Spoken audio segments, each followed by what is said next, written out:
Yo, what's going on, everyone? Welcome back to another episode of The Review on the Hungry Millennial Network, where we practice proactive pragmatism every day on the daily, being proactive and pragmatic about our goals and the things we want to accomplish, and, learning and growing. We are back with another episode on creativity. It stems from the book the War of Art. And it's one of those things where me and Mike, we felt like this book had really touched our lives, and it was very important for us to come out and bring you nine, key steps to, fighting resistance on your journey throughout creativity and infiltrating and putting that resistance at bay. So, Mike, today we're going to start off with your one of your topics. It's about genius. So, what when you were coming up with this topic of having a plan and creativity and spontaneousness and geniuses, what were you thinking? Why did it stick out to you so much?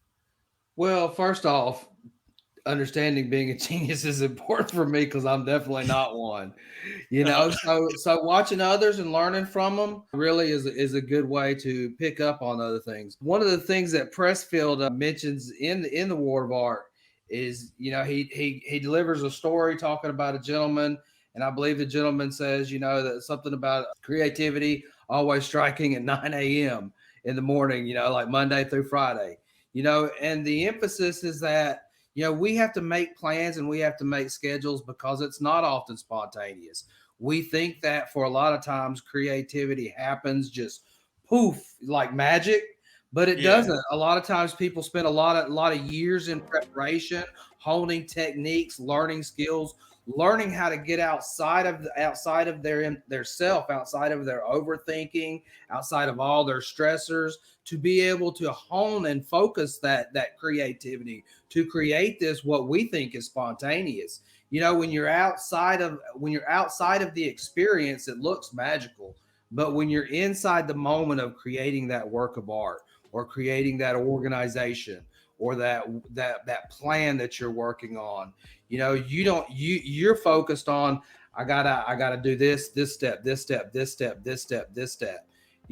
And so you don't see that, you experience it at the ground level while others experience externally, and it seems like it's spontaneous, but you have to have understand. We've talked a lot about understanding yourself, like understanding when does your body work best, when does your mind, Yeah. when does your creativity flow best. So mine flows best at 5:30, 6 o'clock in the morning. So I get up Yeah. at 4 o'clock in the morning most of the time out of habit. Now I don't even set an alarm. I haven't set an alarm in years, but I get That's up out of awesome. habit. And but what I do is, instead of laying in bed waiting to go back to sleep, I go ahead and I get up and I start my day. I give myself an hour. The house is super quiet at that time of the morning. I can make a cup of coffee, throw on some music, and I can sit at my desk and I can just pound the keyboard for about 2 or 3 hours. And really, when you see it at the end of it, it looks great, but you miss out on me getting up at 4 o'clock in the morning. So there Yeah. again, like he said, understand yourself, understand how your body works best, and then create a plan that flows into that so that you can be in a position to be creative. We talked earlier about creating that environment. You know, Uh-huh. set yourself up in that moment to be ready to produce whatever it is you're going to produce. Well, and Mike, that's the toughest part is the setup, right? Because people they're like, "How do you do these things?" And I'm like, I wake up at 4:30 in the morning these times because I know myself, right? And so I Yes. know I'm gonna need a little bit of lag time throughout the day, but I get more things up because I have a clear head. You're up before the most of the world if you're on, depending on what side of the world you're on, right? Right. And so that really does change things. And it's day by day where you create that system. And it's interesting, right? Because when you tie it to, a genius, right?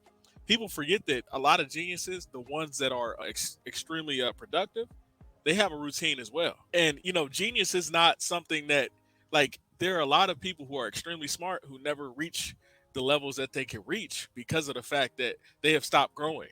They are still in the circle of people that they are smarter than, who are Yeah. not going to challenge them. So therefore, they don't even get to advance in those levels of creativity that they wanted to.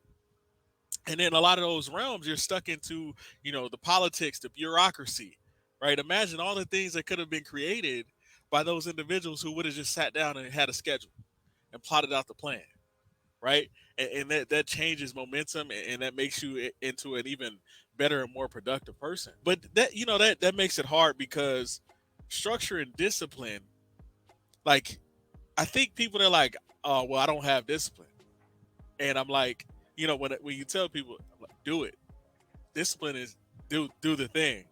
It's not something you get overnight. It's not some magical feeling that you have. Motivation is fleeting, but discipline is what keeps you on the path to get the little tokens of motivation. It's almost like playing Sonic. You know what I'm saying? You go in to get the rings for the motivation. The more rings you got, more motivated you are. Because by the time you get to the end of the level, you fight, you know what I'm saying, the big boss, you know what I'm saying? So you're going to need all them coins so you can bounce back and stay motivated and get to the next level, That's right. right? It's a process, and that makes it really hard. Structure. We talked about structure and discipline, and how it insulates resistance, right? It keeps resistance at bay. Because I don't know about you, Mike, but I've never had a perfect day. I don't have perfect days. I have days that I have concocted and structured in a way to where I don't fail throughout that process. But it's not a perfect day. It's just I put in these safeguards because I did a little bit of work here, right? It's like we I don't know if we talked about cleaning up. It's like doing a little bit of laundry here, there, here. Now you got fresh clothes and you ain't got to worry about it on a Sunday if you get it done on that Thursday night that you had while you watching the game. You know what I'm saying? So I've learned Absolutely. those little things. It's kind of changed my life. Last night, you might think I'm kind of crazy, but last night I was at the bar and I was studying for my project management exam. Yeah. But the reason why I was doing that was I like to have a glass of wine back at the crib. Okay. So I'm like, they got some nice little couches or whatever. I can have my Sure. beverage and I can study at the same time. So my mind is in a state of free flowing and getting the things done, but still in an environment where with people I like. Did a couple people they was like, "Oh, what you doing? You working? You working?" And I'm like, "It's not work. It's building wealth." Because I figured if I can combine these things, I can have those conversations. And you also appear as a reliable person. Because if you execute and you knock out that exam, Tommy, and you kill it, you go and you do the thing, they gonna be like, dude, this dude is a beast. He went through, what I'm saying, all these courses. He did 80 hours of coursework for the project management to get certified to take it while he was working a full-time job, and he did the PMP. That is what greatness is made out of: Absolutely, preparation man. and discipline. But you got to be creative because you're going to do a little bit here, a little bit there, and then it's going to add up to a week. And you looking at you like, man, I just did 5 hours of work.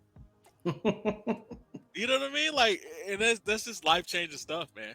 Yeah, Um, getting that flow state, man. I can't imagine the conversations you'd have at a wine bar doing homework. well, yeah, and it's like, and that's that people like, how do you focus? And I was like, and one thing the military's taught me is we do not, when we're training, when we're doing something, we default to our lowest level of training. We don't rise to the occasion.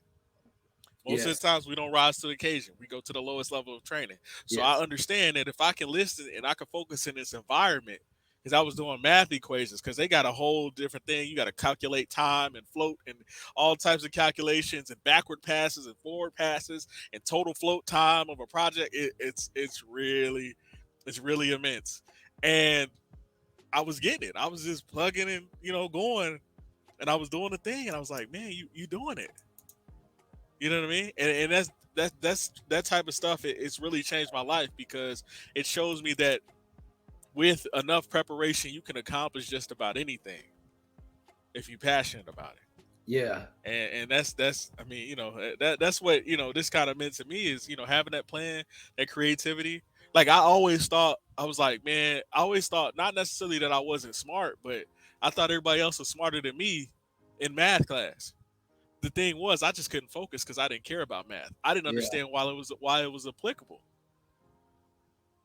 And once you start making things applicable, it actually changes the way you think about your creativity. So it's pretty awesome. Mike, did you have anything else about creative resistance and spontaneity? Hey, brother, you use the word applicable. I don't even think I could say applicable. Applicable? Applicable. Man, that's you got to have that's spontaneous right there, applicable. No, man, but you got to, man. You got to stay focused, and then too, man, what you want to do. I mean, it is about that passion because that's what drives your motivation. Not every day you like say like is a perfect day, so that passion's what's got to get you through, and some of that discipline and that planning. So yeah, man, it's all good stuff, man. It doesn't happen by accident. You got to be in an environment conducive to creativity. You got to be on schedule, whatever that schedule may be, and on purpose. You got, Yeah, like you say, if you're studying math and you don't care about math, you ain't getting up at 4 o'clock in the morning and nah, do no math. nah. But if it's going to the gym and working out, which is something you care about, man, you can sit down and you can write a workout plan. You're gonna follow that plan. You're gonna set your meals out beforehand. You're gonna do all that good stuff to prepare yourself to be ready to break your muscles down. Facts. Go Preparation David is Goggins key. on. Yeah, man. Well, y'all, we appreciate y'all tapping into this episode. This was Having a Plan. Creativity is only spontaneous for geniuses. We appreciate y'all. Continue to tap in. We got more knowledge coming. The next episode is we're going to talk about resistance and the fact that your dream is between you and you. And it's one of my favorite of all time. So stay tapped in. Keep tapping in. We appreciate y'all. I'm Tommy, And I'm Mike. and this is the review. Thank you for tuning in.